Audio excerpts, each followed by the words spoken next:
These are the original feeders that have been on the property for well over 35 plus years, built by my grandfather and father.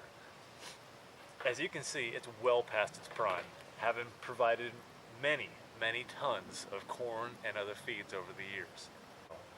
Simply constructed out of a couple old cable reels and some chicken wire around the outer perimeter of the feeder, filled with corn, and then a post was slid through the center, spinned every weekend to drop additional corn out. This is well past its prime, and so we went ahead and built a few new feeders. You can also see the trail cam located directly behind me that is focusing on the new feeder filled with corn, as well as other nutritional feeds behind it, to actively monitor our deer herd. Okay, now in addition to our feed that we put out yearly, what we have is here's a supplemental feed. This is Record Rack's Golden Nugget. Haven't used this product in the past. I've used the Sportsman's blend and the professional blend that they have. However, the feed mill was out of those two products, and this is going to be the substitute till they get more in.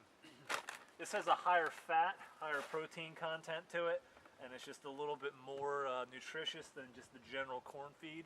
Now the corn is obviously a lot cheaper, and so it's easier to get that in bulk. So we put a little bit of this out just to help supplement and offset the lack of nutrients within the corn. What we have is a little bit of an elevated pad. This is an old roof off one of the older feeders that we have.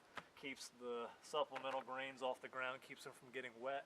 And as well, we have a little bit of a roof built here to keep the rain off of them. So we're going to dump this out, and then we'll show you a little bit more in detail what the product looks like.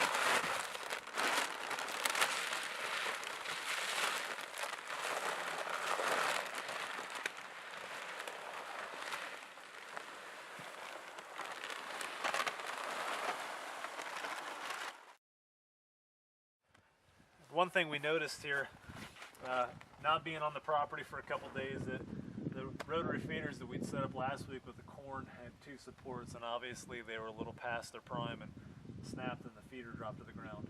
Luckily nobody was in the way when that happened, but we're going to have to get out here and do a little bit of maintenance on those and hopefully get them in operating order.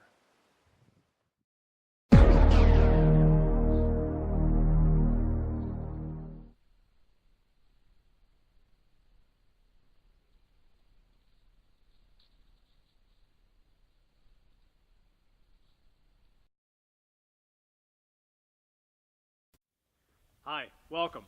Today is February 28th, last day of February. Snowpack is set in here on the mountain. We got about 14 to 16 inches of snow. We got a couple 100 pounds of corn we're going to set out and reload these feeders.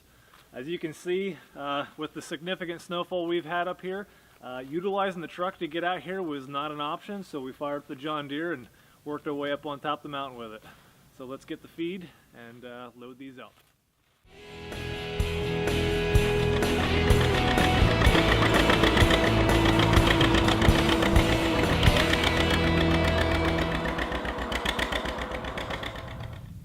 Right in front of me, I got one of the trails leading into the feeder, and the deer have been utilizing this so much that I actually dug down the native ground. I'm standing on bare dirt, and from where I'm standing to where the deer have packed down is a good 8-inch difference in elevation, and this is packed down like concrete. Two trails coming into this area converging on the feeder. Pretty impressive. We're at the Ghost Orchard feeder. 5 weeks ago we loaded these up with about 700 or 800 pounds of corn, and today is February 28th and there's about 100 pounds left in the feeder. There's about 14 to 16 inches of snow on the ground, and within a 20-foot radius of the feeder this is hard as concrete. They got it packed down, and there's quite a bit of deer hair in amongst it all. You can just find it everywhere. A good amount of scat around, and there's probably 1, 2, 3, 4, 5, 6 main corridors coming into this location. So they've been utilizing this heavy in the last couple weeks, especially with that cold weather we've had. We had quite a few days that was record cold, in the negative double digits up here. So they've been struggling this winter to keep the heat on. We were on the location that we put down the Golden Nugget feed. It was the Sportsman's Choice Golden Nugget. Pretty much every last nugget was cleaned up. One thing we like to do is put out a supplemental feed in addition to the corn.